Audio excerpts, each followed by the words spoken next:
Thank you, everybody online, and thank you for making it to this the last slot.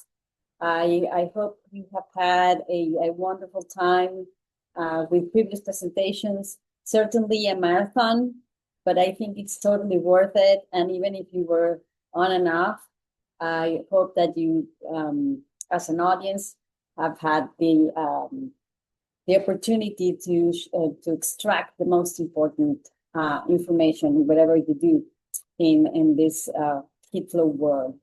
So today I'm going to start my presentation talking about the marine heat flow applications. So this is the title and this is the spirit of this last presentation.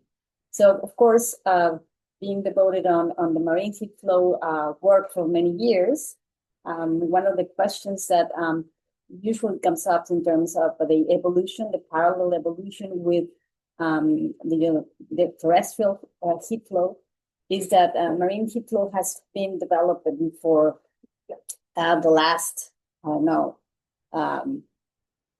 70 years. It started way back in the 50s, and the first equipments were done in, to be able to make measurements were done back in the 70s and 60s and 70s.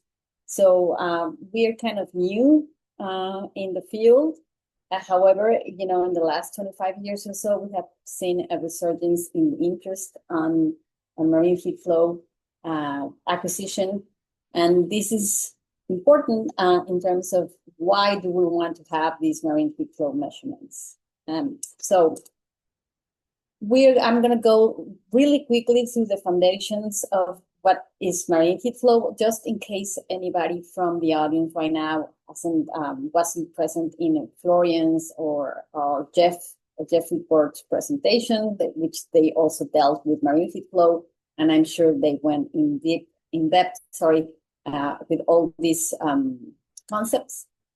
And so we will move on to what's been one of the most important contributions from marine heat flow in the past, and what's the present, and what's the future in terms of its application. But we will go pretty much with in depth with hydrothermal circulation, the impact on the deep and tectonic systems, and other implications in general, that can go from climate change and carbon output and ocean circulation overall. And so it's pretty wide, but I'm going to try to do the first part pretty fast. So, but I also would like to ask the audience that if you have any questions or comments, just let me know and we can stop the presentation and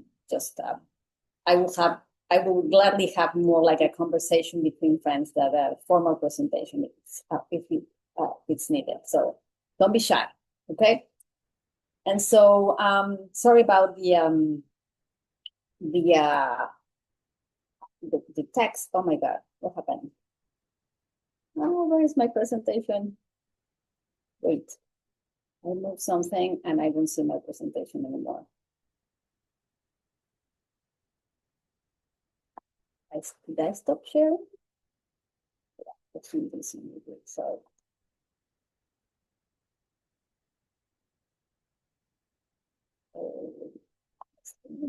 Okay, there.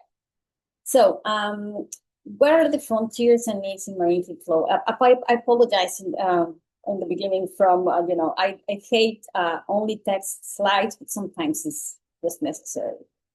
So why marine heat flow matters? Well, it has constrained the thermal evolution of the lithosphere and oceanic crusts. And as I said, it has given a lot of a very important contribution from an enriched understanding of many processes. Why? Because it governs many plate boundary processes, large-scale processes like mantle convection and magmatism. It also has something to do with fluid circulation, of course, water-rock interaction and seismicity. And it also has an impact, in the microbial ecosystems and oceanochemistry, because, now thermal vent fields and things like that, it just hosts an incredible biota there. So it also influences energy and mineral resources and well, pretty much all the continental marine fluid exchange that we see. And okay, now why does it change the slide? Come on.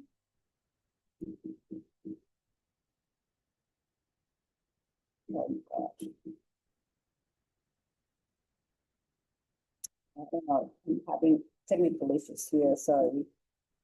I think I'm gonna stop sharing and share it again. Sorry about that.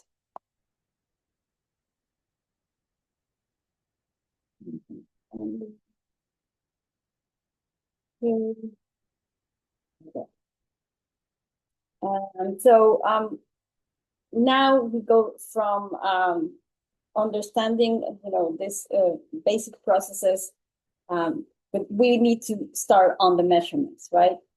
And so we need to quantify the heat, and that's why the community back in the 50s and 60s saw the necessity of actually implement a method or come up with some brilliant ideas at the time to do that. So now from heat flow measurements from sub-bottom temperatures and we now have access to rock thermophysical properties. So we have seen, as I mentioned before, a strong growth in marine heat flow over the past 20 years. And now we know that the spatial variability that at the beginning was kind of noisy, it's not noise, it's informative. And that variability reveals fluid flow and gas hydrostability, sediment dynamics, and other oceanographic processes.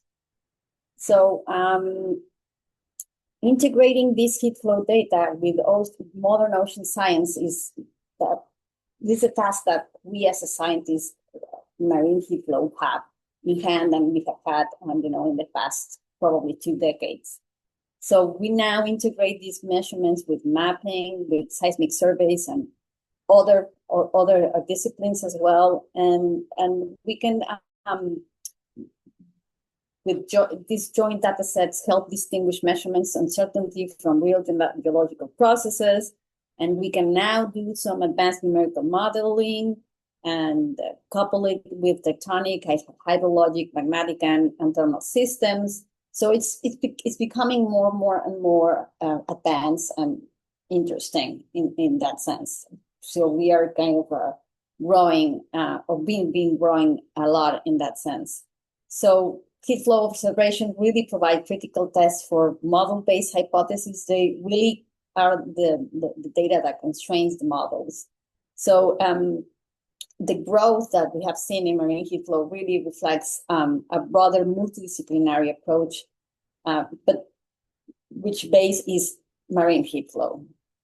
So just to remember, that's what I'm going to go a bit fast, is just we have the direct measurements and indirect measurements. So we have the terrestrial and the marine direct measurements. So we're gonna focus on the marine heat flow probes, which are the most used methods for acquiring data, but also we have the indirect methods. So how can I put this? Okay, perfect. So we can also have some ideas about marine heat flow using indirect methods. Basically, bottom simulating reflectors and the Curie temperatures and other approaches that are not as precise, of course, as the direct ones, but still, it's a chance. And why? Because sometimes it's challenging, it's expensive, and to do direct heat flow measurements at sea, right? God, we're going to start with the same thing. Every time I move something about this, then I cannot change the slides, and I don't know why. Okay. So the basics. Marine heat flow is really only the product of thermal conductivity and the thermal gradient. So we will see that with the probes, we will need sediments, of course. It's very costly and very rare to do this kind of measurements, in the ocean and rocky sediments or more robust parts of the seafloor. So we usually work with sediments, and the main idea is just to have these thermistors strings inserted into the sediment, which will give us the temperature. And since we know the spacing between the sediments, then we can pretty much determine the thermal gradient easily. So that's what this graph shows is we have like the first thing, heat pulse, let's say, which is frictional heating. And then after an equilibrium temperature is reached, then we fire heat pulse, and then we can see how this decays in each thermistor. So that will give us information on the thermal properties. And it's just quite simple, right? It's not like a big, enormous equation, complicated, things like that. So the tools, well, as I said, and probably you've been seen in other presentations today, there's been quite a history of the development of the heat flow measurement tools. So back in the bullet probe, which was the first one that actually got some measurements, it's developed all the way to what we now know as the biolimbaugh probe, and which are much more robust, and now even have other capabilities that the older probes didn't.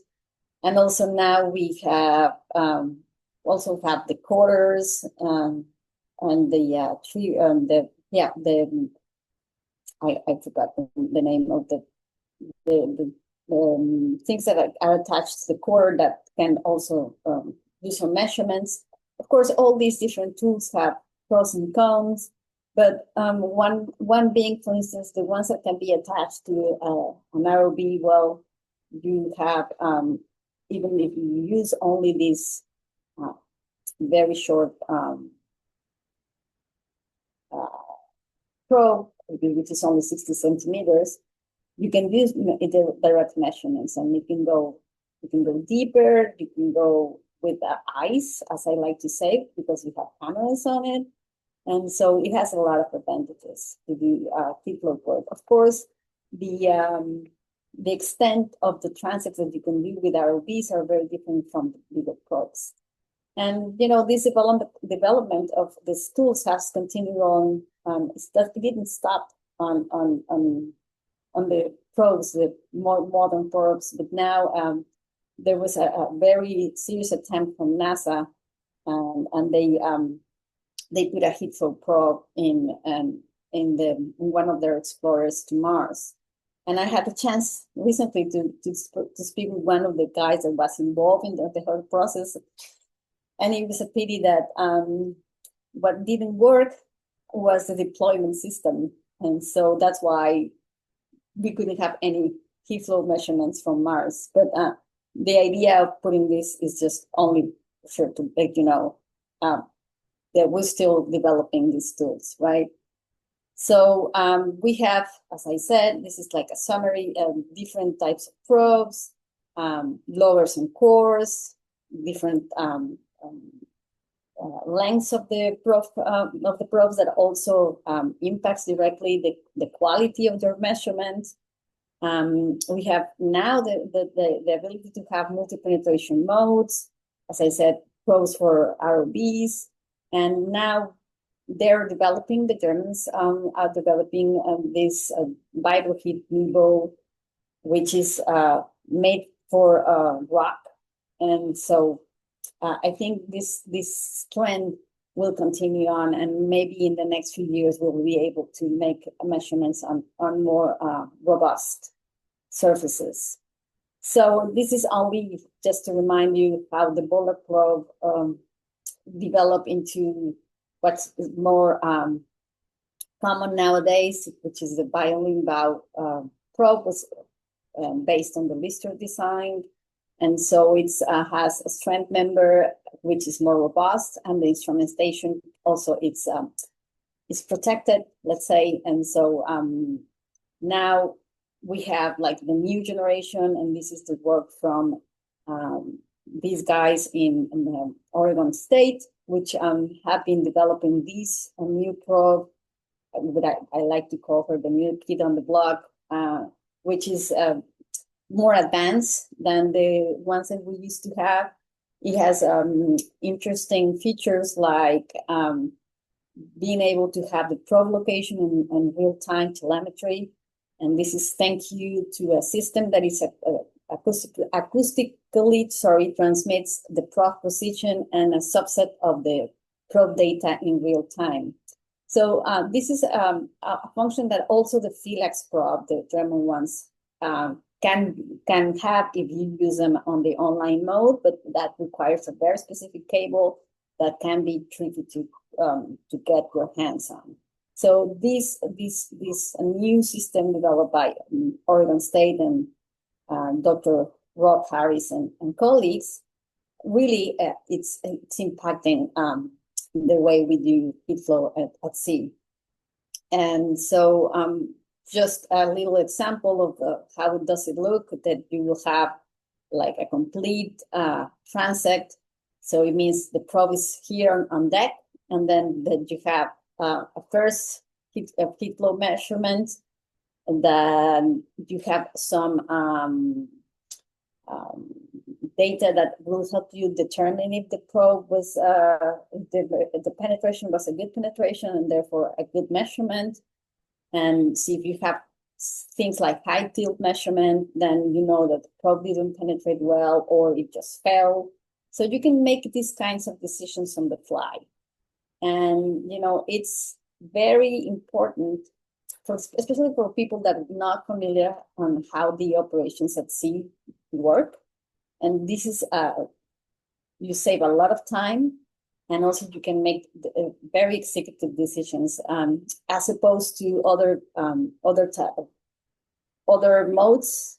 For instance, the probes that we have here in CSESE, where we also can do this pogo style, which is this style of you don't have to retrieve the probe all the way to deck, but you're on the blind. You don't know anything until you retrieve the probe and you're able to extract data. So this new acoustic link solution, I really found it interesting, and I believe that the future of heat flow probes will somehow integrate all these features.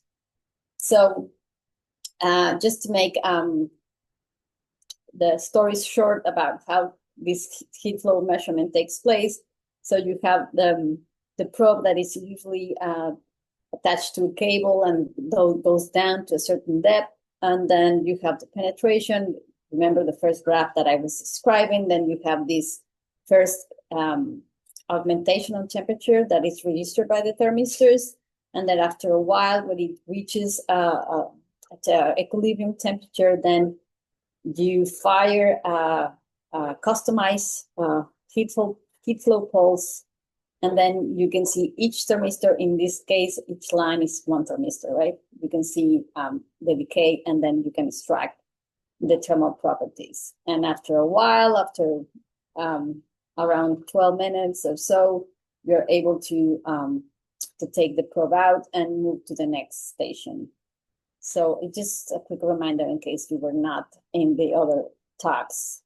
So from this graph, we can extract then in the first part the frictional decay, which will give you the thermal gradient, and then in the second part you can extract the sediment physical properties. And we do all these things by using different programs. In this case, I'm showing one of the newest, the ones that use the Oregon State probe, which is a MATLAB scripts that allows you to reasonably easy to process the data. And this is how an individual permutation will look. And then you will have the thermal gradient for one, and then the thermal conductivity, which will give you a lot of information, important information with measurements. And so in this example, note the change in gradient that correlates with change in thermal conductivity. And then we finally integrate all these things in this bullet plot, and then we have the heat flow. So from measurements to meaning, I put this title because what do we do? What do these measurements tell us in terms of global coverage? So this is a map that shows pretty much the allocation of let's say the most complete compilation that we have marine heat flow. And so from these measurements, we can start to see some pattern marriages, right? So maybe they're linked to bigger processes. Also, we can see where there's more measurements, which parts of the Earth are being left behind, and it is a nice picture to start. So as I said before, one of the back in the 60s and 70s, the scientific community that was working on heat flow was devoted on tectonics and on plate tectonics, right? And so one of the most important contribution is that based on the first marine heat flow data that they obtained, they were able to reveal how the oceanic plate cools. So they come up with these cooling models, and they realize, I'm going to show a picture, a graph in a second. The heat flow decreases systematically with crustal age, and basically these two things: young seafloor have high heat flow, old seafloor progressive cooling, and subsidence. So they were able to come up with this graphs and that pretty much kicked off a lot of the understanding in terms of these plate cooling models and the extent of these processes, right? So here we have like the global bathymetry, and then we have heat flow. And as you can see, there's a very good agreement in the older, cooler parts of the crust. However, if we go at the beginning of the graph, we see more space in between. So that's probably related to hydrothermal circulation and advective processes that are, introducing this variability. So marine heat flow right now, it deals with a lot of energy budgets, processes, and geologic process. So let me see if I can find So all these geologic processes include or have something to do with the transfer of energy, right? So it's which is usually heat. So the geothermal heat output is 44 terawatts, and most of that heat loss is lost through the ocean.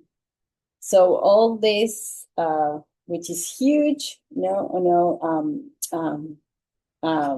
energy transfer occurs within the ocean and the systems around it, and thanks to heat flow measurements, we can at least have a sense and like a glimpse of what's going on. Also, with the sub-bottom temperature, the sub-bottom thermal structure, that will give us pretty much information on what's going on at different tectonic scenarios, like spreading centers, ridge flanks, and all the things that have been displayed here. And so it just gives us a sense of the involvement of the heat flow measurements in different big important processes, right? So and then hydrothermal circulation, which in itself it's a big subject, undoubtedly. So the scale of hydrothermal circulation, now we understand based in a lot of knowledge, as I said at the beginning,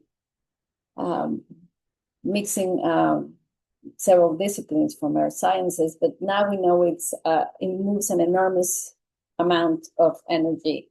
So I had the data there. It was interesting to see how it circulates the equivalent of an entire ocean volume through crust in less of 1 million years.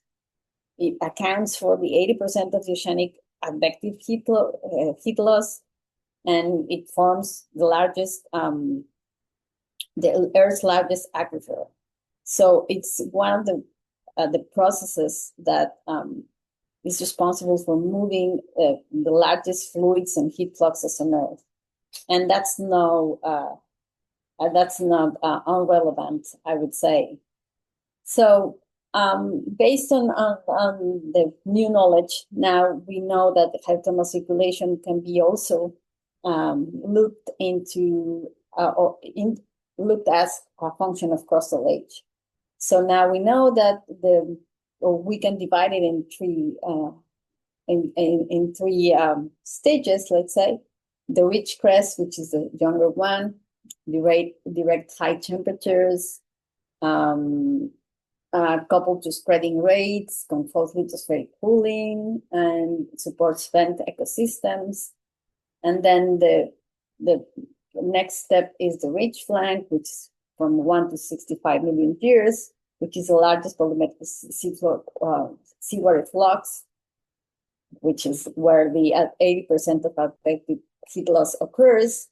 And then we can talk about the permeability and all the processes or forces that are involved in this.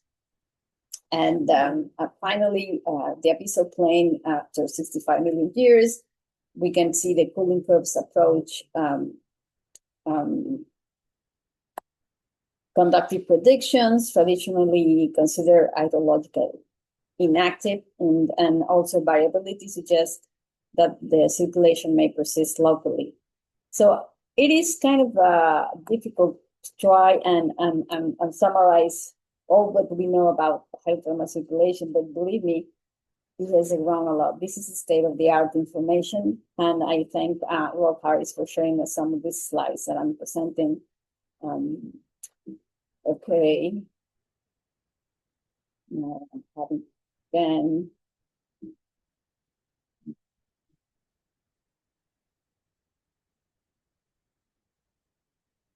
Okay. So this is an example from the Juan de Fuca plate, and what I wanted to show you here is how the sediment cover controls hydrothermal heat extraction. So in this case, we have on the left the sediment pond, which is what you can see there on red, like where sorry, I forgot the name of the temperatures, and it is quite simple to see that the pond is bounded by exposed basement heights, and the surface heat flux that we observe, it's around 20% could be of conductive prediction. And then closely to a flank, and this is the heat flow, and this is sorry, I missed that the seismic section with travel time and distance from the ridge and approximate depth. So on the flank, we can see how differently behaves. Heat flow correlates with sediments. Local convection homogenizes, and the basement top maintain near uniform temperature. So basically, we are learning a lot more now about the role that sediment cover exerts on different processes and systems, which was also pretty new. I wouldn't say super new, but it is pretty new. So what are the most important questions that hydrothermal circulation are open problems, let's say. And I try to summarize this on this slide. So I think in the future we will see a lot of movement trying to answer these questions, right? What does the thermal circulation influence the balance between magmatic and accretion and tectonic extension? The thermal transitions with age, what controls these transitions between ridge, flank, and abyssal plain that we've seen before? Flow geometry and rates, what are the depths, directions, and lengths of the scales, really, of flow, and how these pressure gradients, permeability, and isotropy interact with each other. So as you can see, despite decades of research, fundamental aspects of hydrothermal circulation remain unresolved or ill-constrained. So I'm pretty sure that we will continue to see a lot of developments on these subjects. Sorry, let's see if I can not change.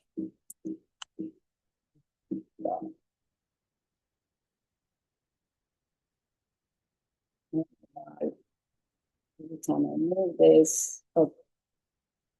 And now there's really a sketch to see how thermal connectivity and heterogeneous oceanic crust.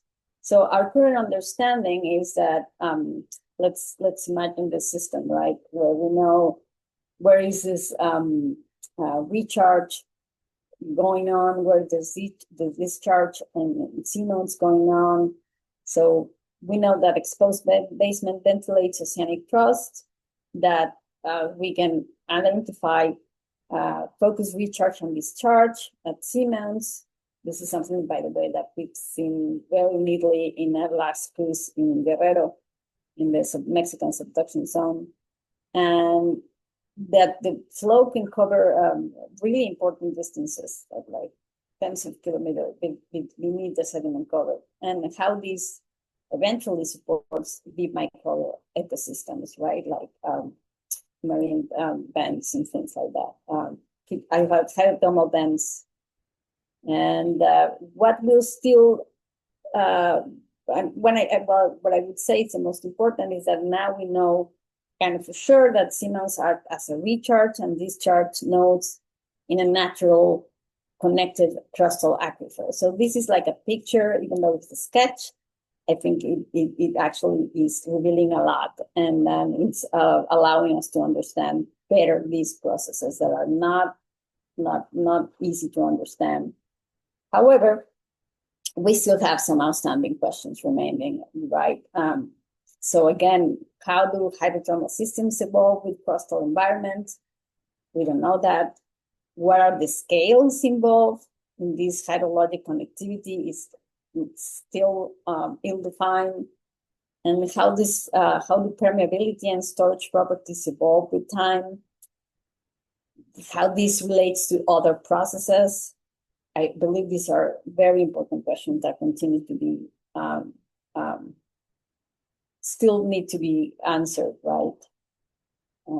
Okay. Now, let me see if I can change the slide again. I can.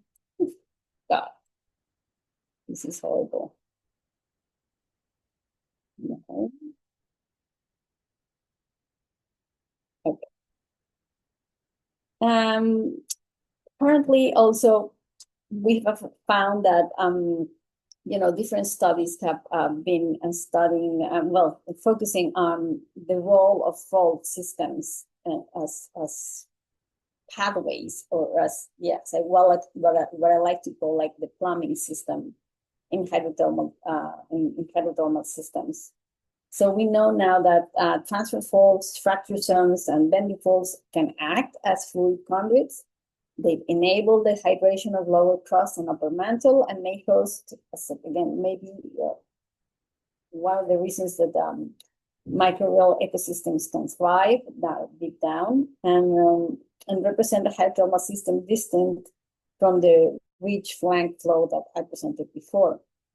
However, even though we now understand these things, we have still some questions, and that's a little bit of the spirit of this talk, was to compare our current knowledge with what's not known yet, or where should we be working on.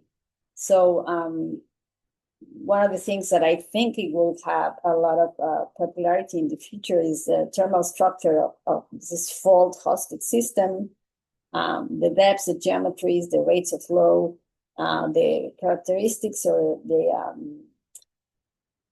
of the faults themselves, and how do deeply circulating fluids differ from normal rich flank circulation?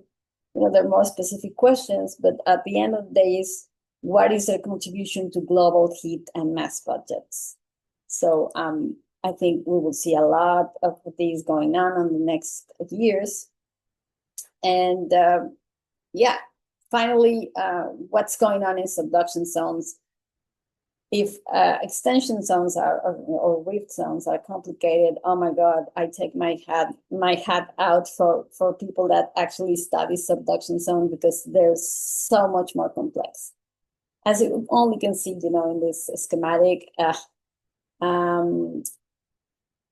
will see that we know now a little bit of the up deep and down deep limits of the seismicity, and how it is temperature controlled, and how hydrothermal circulation in these systems modifies the thermal regime of incoming and downgoing plates, and this fluid release influence melt generation of fault strain. However, we still don't understand what governs the geologic transitions in slip behavior, and what is the geometry of fluid flow in the subducting crust. What is the effective friction along the megathrust? So I think more and more, these subduction zone studies are becoming more elaborated, and as I said, co-pair with deeper, high resolution seismics and other disciplines. I think we will eventually get there, but yeah, definitely is a challenge. So the broader connections, and what I like to call the emerging frontiers, will have to do with climate and carbon, with ocean circulation overall, and things that I really don't understand very much, like multi-phase and reactive flow. But this is definitely the path that we will eventually link between the physical oceanography and solid earth, right? So there's a lot of interest right now as the impact of gas hydrostability and methane flux, the vulnerability of to ocean warming, the CO2 sequestration, and temperature-dependent alteration and reaction rates. And I think this is going to be fueled by the need to understand how we can impact the climate change that we are currently seeing. And also, other big-scale oceanographic processes that will have to deal with geothermal heating of bottom waters. What are the role of adaptive heat flux in reconstructing these past bottom water temperature changes? So basically, the temperature of the oceans are very much on the list, right? And then I will finish with this multi-phase and reactive flow, which is reaction, transport, and cooling, permeability evolution with alteration, and things I will leave to my the younger scientists to undertake. Definitely lots to do. So just taking this to a closure, we've seen that heat flow is a fundamentals of Earth systems.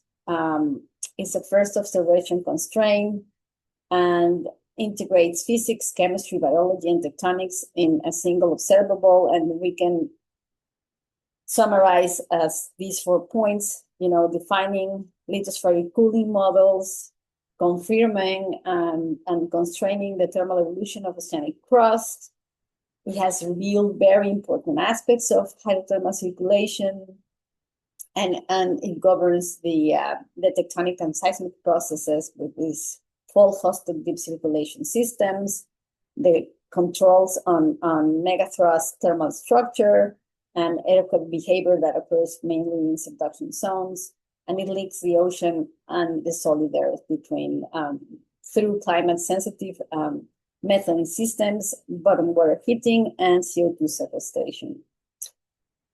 Yeah, so I think this is it.